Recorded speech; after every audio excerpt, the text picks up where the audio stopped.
Existe consequência para os filhos de dependente químico? Olha só, Felipe, pode acontecer de várias formas. Por exemplo, a criança, ela vê aquele pai, vamos pensar na situação bem clássica na nossa sociedade, que é o pai alcoólatra, né? E aquele pai, para todos os problemas que ele tem, ele precisa beber. Se ele tem um problema financeiro, ele precisa beber. Se ele tem um assunto importante ou que lhe causa algum constrangimento, ele precisa fazer o uso do álcool antes. E para todas as outras coisas, se ele precisa sair com a família para evento social, ele só o faz se tiver garantido que vai haver álcool. E essa criança, ela cresce dentro dessa cultura, digamos assim, dentro da família. E nós sabemos que a família funciona da seguinte forma: todos os indivíduos, até a criancinha, eles influenciam o pensar da família, que por sua vez esse pensar, vamos imaginar um grande cérebro, ele influencia também cada um de seus membros. Então, assim, é uma coisa que vai se alimentando. E o que acontece? Essa criança vai se formando, vai crescendo, podendo entender que é um recurso beber para resolver os seus problemas e se tornar um dependente de álcool. Outro fator: existem muitos estudos em artigos científicos que falam sobre a questão do DNA, algo que é passado de geração em geração, e naquela pessoa, naquele familiar que tiver mais predisposição em termos de emoção e comportamento, ele vai pegar o comportamento aditivo de substância, certo? Tem também o pai que tem, ou a mãe que tem algum sofrimento mental, e ela faz o uso, ou pressupõe que tem algum sofrimento mental, e ela faz o uso de medicação, às vezes até medicação por receita. Mas aí aquela criança, ela vê que aquilo vira um recurso para aquela mãe, para aquele pai, como foi o caso do álcool. Se desenvolve da mesma forma. Então são vários os fatores que podem fazer com que a família seja influenciadora nesse caso. Então, o que você disse é que a dependência química ela pode passar de mãe para filho. Sim. Sim. Genética, você fala? Tanto de forma genética, quanto de forma aprendida. Como que seria a forma aprendida? Então, Alan, a forma aprendida seria justamente isso. É a criança crescendo, a pessoa vai se constituindo enquanto ser humano, ela vai desenvolvendo seus recursos emocionais de viver na sociedade, e ela começa a aprender tudo isso na família, né? A partir do momento que nasce, começa a questão de todo aprendizado. E ela convive com o pai ou com a mãe ou um outro cuidador responsável que é dependente químico e que usa sempre a substância para resolver as suas questões. Ela pode crescer tendo aprendido esse comportamento e reproduzir para a sua vida também. Aprender, né, entre aspas, que é uma forma tranquila, é uma forma que te traz mais tranquilidade na cabeça dessa criança, desse jovem, desse adolescente, desse adulto, beber ou usar a droga para poder resolver suas questões da vida, para poder ter o seu lazer, para poder ter coragem de fazer certas coisas que não tem, mas aprendeu que vendo o pai fazendo, ele realizava. Então é bom os pais sempre evitar, né? Sim, eu sempre falo, é bom você falar nisso, Alan, que eu sempre defendo. Você quer cuidar da pessoa, do seu dependente químico, pode ser pai, pode ser filho, não importa aí a hierarquia de papéis, quem veio primeiro, mas primeira coisa, mude. Você tem que rever o seu comportamento, que vai para além de você ser um pai e usar drogas, usar álcool. São vários os comportamentos que podem ser reforçadores da dependência química. Como o filho do dependente químico pode se prevenir, Júlio? Pois é, essa pergunta, Felipe, a gente pode responder ela da seguinte forma: discernimento, né? E a questão da reflexão. Então, cabe a esse filho, e é um desafio árduo, é complicado, não é fácil, mas o que esse filho, por exemplo, ele tem que fazer? Ele tem que ao invés dele entender que a atitude daquele pai, daquele cuidador, daquela mãe, que a atitude de beber o álcool, de usar a droga, é um bom recurso, ele tem que entender o contrário. Tem que falar, olha, para tudo ele precisa beber. Então ele tem que trabalhar o seu ponto de vista em relação ao que ele vê na família em relação ao uso. Outra coisa, uma vez que esse jovem ele sabe que tem um caso de dependência química instalada na família, ele vai ter que também tomar cuidado com o fator genético, com a questão dos gatilhos. Então, procurar evitar ao máximo fazer uso de bebida alcoólica, procurar ao máximo ter um contato de forma intensa com a pessoa que faz um uso abusivo de qualquer substância que seja. Então, começa pelo discernimento. Ele já tem uma predisposição para usar aquilo ali? Infelizmente, sim. Fato. Ô Júlio, o filho do dependente químico pode ajudar o pai ou a mãe dependente químico? Pode. E como que isso é feito, né? Bom, cada família é um sistema que opera diferente do outro. Então, se você colocar assim, irmãos gêmeos, nasceram na mesma hora, tudo igual, ainda assim um vai interiorizar uma coisa diferente da outra. Então essa pergunta, eu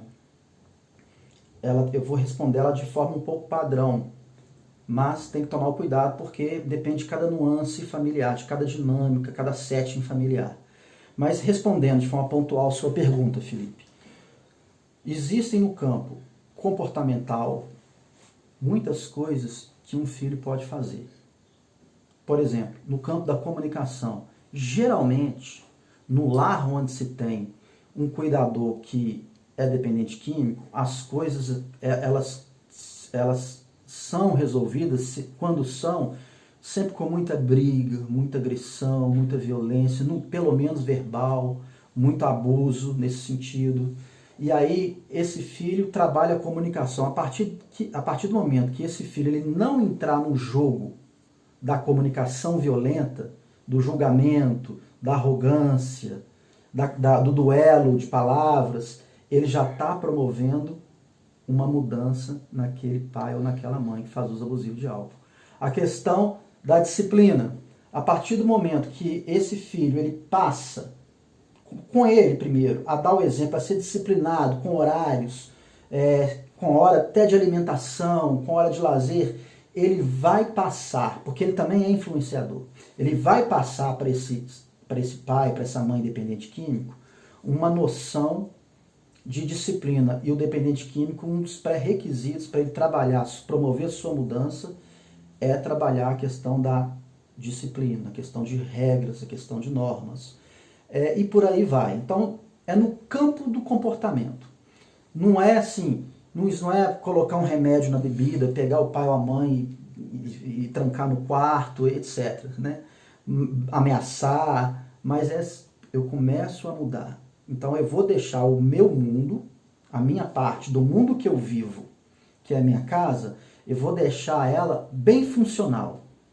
Horários, cuidado no discurso, procurar ainda no comportamento não procrastinar, não deixar problemas para resolver depois, porque isso tudo faz com que o dependente químico, no caso do que você está perguntando, o pai ou a mãe, ele aprenda com esse filho sem usar a substância. Ele vai aprender a ser funcional, ele vai aprender a funcionar sem estar sob efeito de drogas. É um processo que é longo, mas é eficaz, é o mais eficaz. Mas e a parentela porque aí você está falando do pai e filho, né? O filho ajudando os pais. Mas como é que os parentes externos, como é que eles têm que trabalhar também assim para facilitar o processo desse tratamento? Pois é, Alan, aí seria interessante que todos os familiares, a primeira coisa, tem que ser um trabalho em conjunto. Né? Porque não adianta nada o filho, né, fazer aquele trabalho, chega algum parente de fora Isso. E estraga tudo também. Isso. Então seria mais ou menos essas orientações que eu passei agora, mas isso teria que ser combinado na rede parental, de dentro de casa, de fora de casa, perdão, aqueles mais próximos ali, para poder organizar de forma coletiva. Porque uma família afinada, né? Você imagina, eu gosto muito de brincar, de aprender a tocar instrumento de corda. Então eu tenho violão, tenho contrabaixo, gosto lá de brincar. É minha terapia, uma das minhas terapias. E é o óbvio, né? Se tiver uma corda desafinada, não sai nada praticamente, né? E a família é a mesma coisa. Então você vai, é uma afinação toda dentro de um padrão. A família tem que ser unida. Então se uma pessoa falar, porque é sem vergonha, ah não, mas é porque é doente, ah não, mas é porque tem problema, ah, porque não presta, etc. E o outro chega lá com 2 garrafas de cachaça e fala assim, olha, eu posso beber porque eu dou conta. Então você não tem nada a ver com isso não. Então assim, não funciona, né? Tem que ter unidade. Tem que ser no geral, né? Tem que ser no geral. Essa mudança de regra, essa coisa de determinar hábitos e etc. dentro de casa, no tratamento, ajuda no tratamento do dependente químico. Como você acha que uma mãe ela pode dar início a esse processo, começando a mudança por coisas pequenas e depois ir mudando outros hábitos? Felipe, pergunta chave pelo que eu venho defendendo há anos, pelo que eu venho vivenciando através do meu trabalho. No caso de uma mãe, por exemplo, eu não vejo muita possibilidade de você chegar e falar assim, ó, você tem que mudar, porque senão olha como é que você está acontecendo, ainda mais para um dependente químico, né? É igual o personagem de um filme muito bom, que vale assistir o filme O Voo, né? O cara é piloto de avião, e aí ele perdeu a família, ele perdeu a dignidade, perdeu tudo. Aí ele estava se relacionando com a mulher, e aí a mulher abandona ele também. Aí ele lá, doidão, eu perdi minha família, mas eu paro quando eu quero. Eu vou ser preso porque eu estava pilotando drogado, mas eu paro quando eu quero, e é porque eu quero beber. Então assim, a gente não pode querer pro outro. Então essa mãe, ela pode aconselhar, ela pode e deve ficar no pé, mas ela não pode ficar só no discurso. Ela tem que, primeiro, promover uma mudança interna. Então ela tem que começar a olhar algumas questões. O que é que no meu comportamento reforça a dependência do meu filho? Por exemplo, eu sempre falo as mesmas coisas, tem meses ou tem anos que eu estou falando, estou no mesmo padrão de comportamento e não está dando resultado, e eu estou até, isso a mãe pensando, e eu estou até adoecendo, ficando deprimida, ficando ansiosa. A forma como eu funciono, a forma como eu resolvo as coisas de casa, será que tem algum comportamento meu que passa insegurança, que passa alguma dificuldade emocional para esse meu filho, essa minha filha, e aí eu devo promover uma transformação para o ambiente de casa ser transformador? Então assim, sempre, Felipe, existem vários métodos no campo comportamental, mas sempre a pessoa que está ali se comprometendo, a pessoa que, por exemplo, está nos assistindo, querendo saber como fazer, é a regra. Eu começo por mim e não pelo outro. Só para poder fechar isso, outro dia um historiador falou, que eu gosto muito, ele deu um exemplo sobre isso, algo parecido, numa mídia, que ele disse, né? A mãe passa durante anos ensinando o filho a escovar os dentes e ele não escova, nunca escova. E aí, de repente, quando ele está lá na sua adolescência, ele vai arrumar uma namoradinha. Aí ele vai lembrar e vai escovar os dentes. Aí sim vai falar, a minha mãe sempre ficou no meu pé. Mas qual foi o fator que estimulou, né? Foi ter surgido ali um outro estímulo. E é assim. Então a mãe primeiro ela tem que estimular através de atitude. Mas quais são os reflexos de uma mudança radical? Por exemplo, a mãe chega em casa, a partir de hoje vai mudar tudo aqui. Não. É aí que tá. Porque quando você anuncia que vai promover a transformação, isso vai funcionar dependendo do caso, tá? mas no sentido mais geral, a pessoa ela muda, ela começa a mudar seus hábitos, sua organização, seu comportamento e a sua comunicação, sem precisar anunciar, porque senão fica parecendo uma ameaça. Olha, eu estou promovendo a transformação porque eu assisti um vídeo, por exemplo. Eu estou promovendo hoje a transformação, então eu vou fazer minha parte e agora vai ter que ser assim. Então, o dependente químico, ele vai tomar para ele aquilo primeiro como uma ameaça. E vai se sentir na obrigação de mudar também. E se mudar, Se mudar. Se mudar, falar, então peraí, não, então assim, tem que começar, tem que ser firme, mas de forma sutil, sem anunciar que é em função disso. Agora, durante a caminhada da transformação, vai ter um momento certo de amadurecimento do dependente químico que ele mesmo vai perceber. E aí sim vamos conversar, olha, então é isso, a gente começou a transformar, a promover a transformação pela família, e agora você já tem maturidade para entender que foi um caminho que a gente percorreu até aqui para você continuar. Aí sim. A estratégia, ela cerca ele indiretamente, né? Sim, perfeito, ela cerca ele indiretamente. Nós temos um grande problema com a dependência química, que é o seguinte, a pessoa, ela às vezes ela está no, como eu dei exemplo do filme, né? Do protagonista do filme. Às vezes você está no fundo do poço, arruinou toda a sua vida e a vida dos seus familiares, mas você não aceita que você precisa mudar, por uma série de questões. Então você não anuncia que a pessoa, que se você ainda anunciar que a pessoa precisa mudar, vai ser mais um problema aí emocional para você gerenciar com o seu familiar dependente químico. Então tem que ser sutil. Agora vamos falar um pouquinho dos pais de dependentes químicos, né? Falar mais dos pais. O pai ou a mãe, Júlio, devem em algum momento se sentirem culpados por alguma coisa? Felipe, eu sempre tomo muito cuidado nos meus trabalhos, uma vez que o meu foco para o tratamento é a família. Culpa, eu penso da seguinte forma, para eu ser culpado pelo meu filho ter se tornado um dependente químico, eu tenho que ter total consciência de que eu estava ali usando droga do lado dele o tempo todo e até oferecendo para ele, incentivando ele a usar, né? Eu apresentando para ele, então, de forma consciente. Então, eu parto do pressuposto que culpa é quando você, nesse sentido que eu estou falando, dentro desse contexto. Então, eu desejo que isso aconteça e eu fiz isso acontecer. Então, culpa não, e não leva nada a ninguém. Agora, a responsabilidade. A responsabilidade eu acho que todos devem ter. Não só o pai, não só a mãe, o cuidador, mas todo mundo ali, por uma questão humana, por uma questão de empatia, por uma questão de querer o bem do outro. Aí sim, eu devo me sentir responsável por buscar o tratamento pelo meu filho.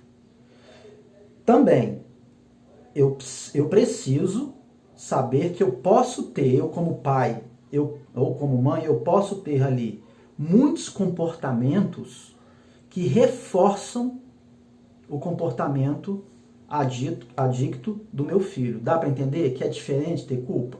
Então eu não desejo que meu filho use drogas, mas eu posso ter um comportamento que é o recurso que ele tem encontrado para poder viver é a droga. É a droga. Então, assim, o compromisso, ele é grande. Agora, a culpa não, porque adianta olhar para trás e ficar lá, poxa, né? Não adianta e não sai, não produz. Agora que você falou desse assunto, como que eu sei se o meu comportamento enquanto pai ou mãe, cuidador, reforça a dependência química do meu filho? Então vamos lá. Aí a gente tem que separar. Você pensa já o filho dependente químico ou para prevenir? Vamos tentar separar as duas coisas. Reforçador da dependência química. Então vamos supor que ele já está usando a droga, já está dependente químico. Sim. Tá. Depois você pode entrar no... Sim. Então vamos lá. O seu filho já está usando droga. É necessário, é preciso que você reveja. Você tem que ver toda a sua postura familiar. Você tem comportamento adicto? O que é comportamento adicto? É comportamento compulsivo, cada vez mais uma coisa. No álcool, por exemplo, você tem um comportamento abusivo, por exemplo, você é um religioso super autoritário, que não deixa o seu filho ter ali um momento que a crítica parta dele, sempre tem que estar baseada numa doutrina.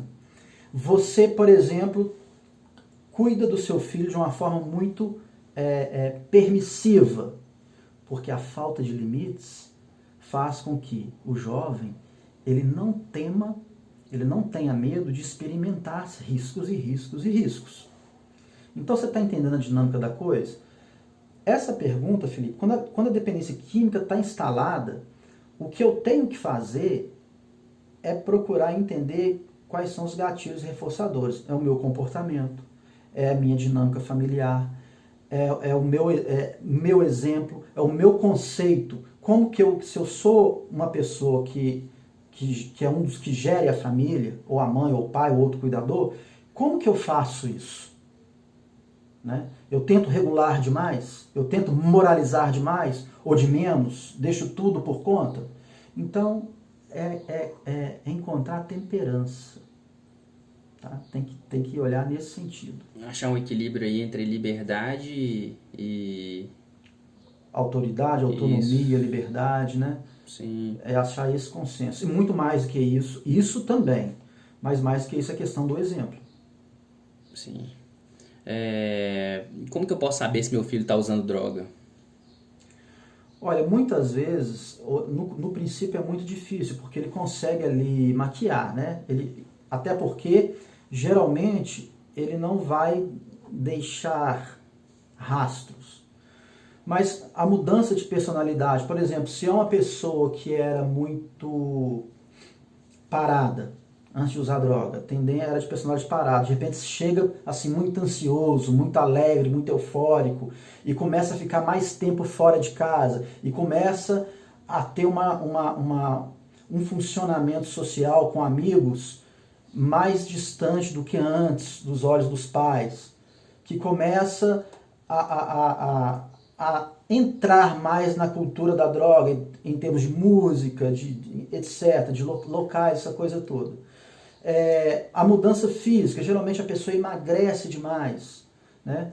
O temperamento oscila. Então, por exemplo, se era uma pessoa que era muito agitada, de repente ela começa a fazer uso de uma substância, certa substância, ela começa a ficar prostrada. Então, é o que diferencia o padrão em vários sentidos de uma vez.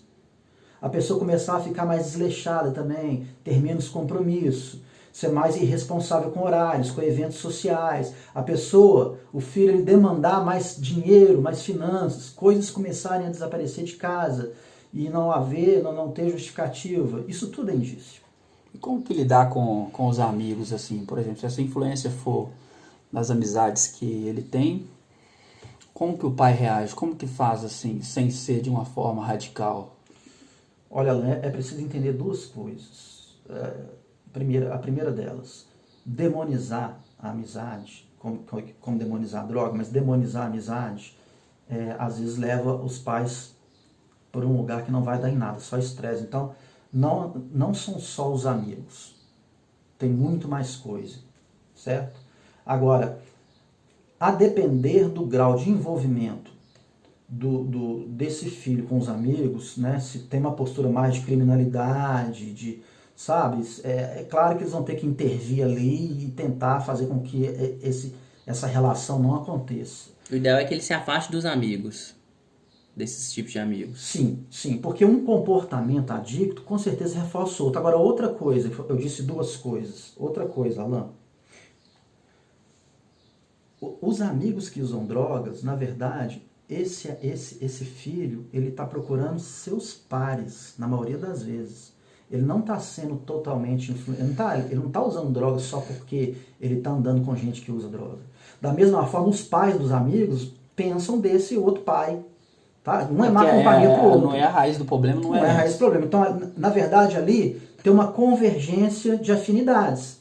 Então eu tenho a droga como recurso, aquela pessoa tem uma droga como recurso, eu já criei uma identidade ali. Então nós vamos ser amigos confidentes, entre aspas, né? E vamos tocar a vida de dependente químico junto. Mas a raiz está onde? O que eu preciso trabalhar? Então, trabalha as amizades? Ok, acho que sim. Os pais têm que ficar atentos. Mas isso vai resolver? Não. Não vai resolver. Se você trabalha só em cima das amizades, você vai criar, esse pai vai criar um conflito dentro de casa ainda maior e vai piorar o problema. Ele vai passar a ter menos autoridade ainda com esse filho. Às vezes a porta para a droga é uma necessidade que o menino tem, às vezes, de algo que está dentro de casa, né? Olha, sim, mesmo assim, Felipe, a gente tem que tomar muito cuidado. Por exemplo, como eu disse, você pode ter um irmão gêmeo idêntico, né, a você e ter em casa um pai e uma mãe, vou dar um exemplo, que usam drogas demais.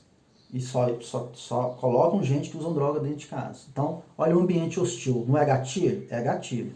Mas apenas um desses filhos vai desenvolver a dependência química, né? Então isso aí a gente também tem que relativizar um pouquinho. É claro que o ambiente, no meu ponto de vista, eu acredito que todo profissional que trabalha com dependência química, o ambiente ele influencia mais do que qualquer outra coisa. Isso com certeza. Mas não é só isso. Sim. Agora, como saber se meu filho ele é um usuário recreativo ou um dependente, né? Eu queria que você me explicasse pra gente a diferença desses dois termos. Olha, depois que você aprender com o que eu vou dizer, se você ainda não conhece, vai ficar óbvio identificar. Então vamos lá. O usuário experimental é aquela pessoa que usou, você pode ter descoberto um dia que ela usou a droga e nunca mais quis usar. De repente até quase teve uma overdose, foi parar no médico, por isso te chamou, enfim, mas nunca mais aprendeu com aquilo ou não achou graça. E esse é o usuário? Esse é o experimental. Só experimentou.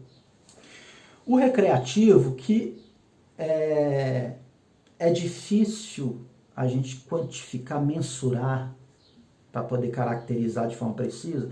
O recreativo é aquela pessoa que vai usar alguma substância e de vez em quando, aí não sei, de vez em quando, não sei, uma vez por mês, não sei, e de forma que não vai afetar a sua vida em nada. Agora. Seria como beber socialmente? Mas a gente tem que tomar cuidado com beber socialmente. Tem gente que fala assim, só bebo socialmente fim de semana, mas toma um porre e não consegue ficar um fim de semana sem beber. E aí, ele só bebe socialmente ou ele é um dependente? Por isso que é difícil mensurar a frequência. É difícil mensurar. Agora, o que faz uso abusivo, aí você já tem ali um script, você já tem uma orientação. Maior parte do tempo, em função de usar droga, em função de curtir a droga, em função de cuidar da logística, do dinheiro da droga, do que em qualquer outra coisa. Deixar de fazer coisas que antes eram prioritárias, lazer, priorizar trabalho, priorizar momentos com família.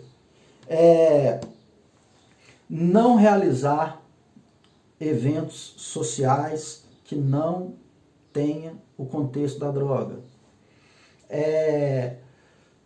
Ter que cada vez mais aumentar o uso da substância ou partir para outra droga e ainda assim continuar nela vendo os danos e o custo financeiro legal disso tudo. Então, é isso que caracteriza o dependente químico. Você não faz o exame de sangue para saber se o cara, se a menina, se o menino, se o rapaz, a moça, se eles são dependentes químicos. Mas existe um exame clínico, você observa ali e aí você vai ver como que é o contexto comportamental, o ambiente dessa pessoa para poder classificar se é ou não dependente químico. E trabalha de forma diferente, os três, a família, no caso, tem que trabalhar. Olha, a abordagem é a mesma? Não, a abordagem sempre é a mesma. A abordagem sempre é a mesma. E outra coisa, quando eu digo uso recreativo, por exemplo, então meu filho, do jeito que o Júlio falou ali no vídeo que eu assisti, nesse vídeo que eu estou assistindo, então eu não preciso se preocupar, não é isso. Não tem como a gente afirmar, por exemplo, que uma pessoa faz um uso recreativo de de maconha há 2 anos, vamos supor, ele faz lá, de 2 em 2 meses, uma vez por mês. Isso não diz para um especialista que ele não vai se tornar um dependente lá na frente. Então, isso que a gente chama de uso recreativo é um estado que naquele momento ele usa de uma forma que não atrapalha a sua funcionalidade. Mas nada garante que ele não vai tornar um dependente químico. Então, do uso recreativo para o cara se tornar um dependente químico, a pessoa se tornar, é questão de... Ele pode não tornar, a pessoa que faz uso recreativo de droga, pode não tornar um dependente químico. Mas, olha só, Alan, sempre o caminho vai começar pelo uso recreativo. Sempre começa pelo... Então, assim, por exemplo, a gente pode ter aqui, nós todos aqui, a gente começou, vamos supor, nós somos adolescentes, nós começamos a fazer uso recreativo. A gente encontrou o fim de semana, usou junto, achou legal, passou 15 dias. Aí, por exemplo, eu vou gostar mais que todo mundo. Felipe vai demorar mais um tempo, Alan não vai nem querer usar mais, porque não gostou depois desse tempo todo. Então não dá para falar, porque é uso recreativo, não vai se tornar um dependente químico. Okay?